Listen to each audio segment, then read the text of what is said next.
ایک آدھ بات ذرا کر دوں، وہ یہ ہے کہ آج جس طرح کھوسا صاحب نے بتایا، پر میں اس کو ذرا انڈر لائن کرنا چاہتا ہوں، یہ کاروائی ملٹری کورٹس کی آج رک گئی ہے۔ عدالت نے یہ پہلے خود فرمایا، چیف جسٹس صاحب نے اٹارنی جنرل سے پوچھا کہ وہ ٹرائل تو نہیں ہو رہے، اور اٹارنی جنرل نے جو ایشورنس دی ہے، جو یقین دہانی کرائی ہے کہ کوئی ٹرائل نہیں شروع ہوگا، وہ انہوں نے کرائی ہے کس کی جانب سے؟ آرمی چیف کی جانب سے۔ اب یہ آرمی چیف نے بیان دیا ہے سپریم کورٹ میں کہ ٹرائل ان کے جو ہوں گے وہ ان میں کاروائی مزید نہیں ہوگی۔ یہ میں جو 102 خاندان ہیں جہاں تشویش ہے، جہاں ایک بڑی بے چینی ہے، ان کے پیارے وہ ان کا ٹرائل ہو جائے اور سزائیں ہو جائیں تو پھر عدالت بھی کہتی ہے جی پاسٹ اینڈ کلوز ٹرانزیکشن ہو گیا، اب ہم کچھ نہیں کر سکتے۔ یہ ہم نے روک دیا ہے، اور یہ سردار لطیف خان کھوسا صاحب نے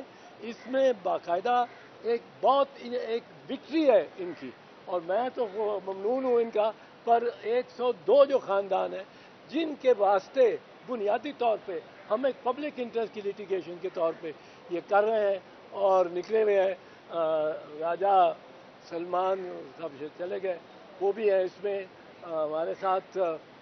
شعیب شاہین صاحب، یہ بڑے انہوں نے بھی محنت کی ہے اور کرتے ہیں، اور بڑے ہم ان کے بھی ممنون ہیں۔ پر آج ایک یہ لگے گی شاید چھوٹی تھی، پر یہ جو پروسیس عدلیہ کا ہوتا ہے، جس دن ایک سٹے ہو جائے نا، جس پارٹی کو مل جائے اس کا ہاتھ اوپر آ جائے۔ سر ایک سوال،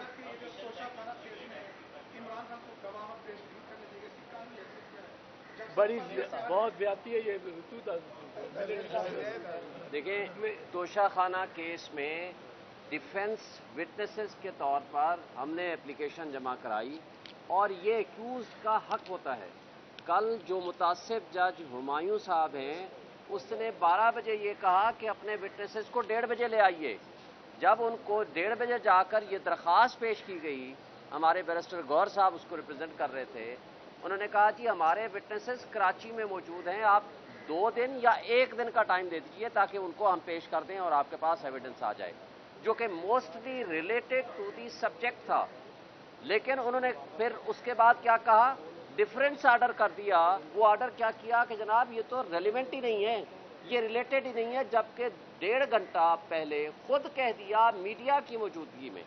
وکلاء کی موجودگی میں، کہ آپ اپنے جو ڈیفنس وٹنسز کی لسٹ آپ نے پرووائڈ کی ہے ان کو 1:30 بجے لے آئیے تاکہ ان کو جرا کر سکیں۔ دیکھیں، پہلی بات تو یہ ہے کہ ایسا کوئی جج جس طرح سے وہ پروسیڈ کر رہا ہے، آج اسلام آباد ہائی کورٹ میں وہ کیسز تھے جو کہ ہم سارے ادھر بزی تھے اور آرگومنٹس کر رہے تھے، انہوں نے 11:30 بجے آرڈر لکھ دیا کہ اگر 11:30 بجے ہمارے پاس نہیں آئیں گے بحث کریں گے تو یہ سمجھا جائے گا کہ آپ کی بحث ختم ہو گئی اور میں آرڈر ریزرو کر دوں گا۔ اس کے بعد جب ہم آرگومنٹس وہاں کر رہے تھے اور بزی تھے، ان کو میسج دیا گیا کہ ہم چیف جسٹس کے پاس انہی کیسز میں آرگومنٹس کر رہے ہیں، تو انہوں نے 12:30 کا ٹائم رکھ دیا کہ ان کیسز کو چھوڑو، میرے پاس آؤ، اور اگر نہیں آئیں گے تو میں فیصلہ کر دوں گا۔ یہ سارے انسیڈنٹس یہ ثابت کرتے ہیں کہ اس وقت وہ ایک تعصب کی بنیاد پر ہر حال میں اس کیس کو ہمارے خلاف فیصلہ کرنا چاہتا ہے۔ اور ایک بات یہ بھی پاکستان کی تاریخ میں پہلی مرتبہ ہم نے دیکھا، ایک ہمارے وکیل صاحب بیرسٹر گور صاحب نے ایک ٹرانسفر اپلیکیشن کی درخواست دی ود ایویڈنس کہ آپ اپنی فیس بک سے یہ پوسٹیں لگا چکے ہیں عمران خان صاحب کے خلاف نازیبا تصاویر کے ساتھ۔ انہوں نے کہا فیس بک تو میری تھی، اور 2014 سے آنورڈ لگاتے رہے، ان کو ڈیلیٹ بھی نہیں کیا، لیکن کہا کہ چونکہ آپ نے یہ درخواست کیوں دی ہے، یہ کانٹیمپٹ آف کورٹ بھی ہے اور آپ نے ان ایتھیکل کام کیا ہے، اس کے خلاف آبزرویشن دے دی۔ اور جب خواجہ حارث صاحب نے 342 کے اوپر ایک درخواست دی تو اس کے اوپر لکھ دیا کہ خواجہ حارث صاحب senior advocate supreme court of Pakistan has committed a miss chief. مجھے تو یہ شک پڑتا ہے کہ نہ صرف یہ متعصب ہے بلکہ یہ جج بننے کے اور رہنے کے قابل نہیں ہے، اس لیے کہ جسٹس اطہر من صاحب جب چیف جسٹس تھے انہوں نے یہ رائٹنگ میں ڈائریکشنز دی کہ کوئی بھی جج سوشل میڈیا استعمال نہ کرے، لیکن اس کے باوجود یہ 2023 تک وہی فیس بک استعمال کرتے رہے اور ان کی اسی فیس بک کے اوپر وہ مواد موجود رہا۔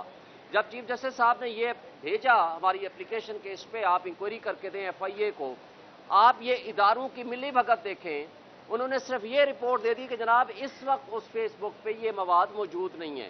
سوال یہ پیدا ہوتا ہے تو آپ کو بھیجا کس لیے تھا؟ کیا آپ نے اس کی فورنزک کرائی ہے؟ کیا آپ نے وہ جو آرکائیو میں موجود ہوتا ہے وہاں آپ گئے ہیں؟ کیا آپ نے فیس بک سے رابطہ کیا ہے ان کی ایڈمنسٹریشن سے، جن کے پاس آفٹر ڈیلیشن بھی 90 ڈیز کے اندر وہ مواد موجود ہوتا ہے؟ آپ نے کوئی ویریفیکیشن کرائی ہے؟ کچھ بھی نہیں کرایا۔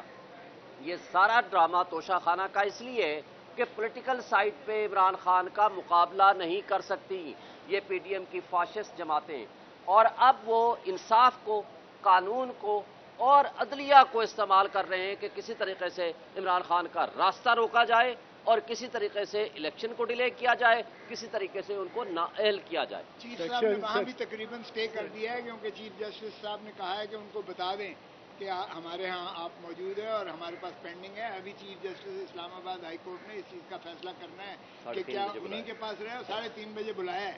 اور 3:30 بجے جب بلایا ہے تو چیف جسٹس نے کہا ہے ان کو بتا دو کہ میرے پاس ہے۔ سو اس وقت جب اس طرح کی کیفیت ہو تو وہ فیصلہ نہیں سنا سکتا اور نہ ہی وہ آگے پروسیڈ کر سکتا ہے وہ جج۔ اس قدر متصب جج ہمایوں دلاور سے زیادہ میں نے 50 سال کی وکالت میں نہیں دیکھا۔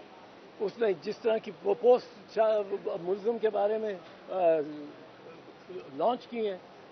اپنے فیس بک اکاؤنٹ سے، اور جو وہ یہ کر رہا ہے کہ کل آؤ، آ جاؤ، اور اگر آپ نہیں آؤ، اچھا پھر جو ڈیفینس وٹنسز کس قانون کی پروویژن کے تحت وہ مسترد کر سکتا ہے؟ یہ تو میرا یا ملزم کی صفائی کا ہے۔ وہ کس طرح پروسیکیوشن کو بھی کہتا تمہارے 4 گواہ، 2 گواہ نہیں میں لیتا، 2 ہی گواہ اس میں پیش ہوئے ہیں، وہ اس کو بھی کہتا ہے، یہ اس کا اختیار ہی نہیں ہے۔ یہ دیکھیں، یہ ڈرامے ہم بڑے عرصے سے دیکھتے چلے آئے ہیں، ابھی بھی کوئی ٹیپ نکلے گی جس طرح ٹیپ ہم نے چلائی تھی محترمہ شہید بے نظیر بھٹو کے مقدمے میں، یہیں سپریم کورٹ میں جہانگیری صاحب چیف جسٹس تھے اور افتخار محمد چودھری بھی ان کے ساتھ تھے، اس میں بھی یہی شریف برادران تھے، ماشاءاللہ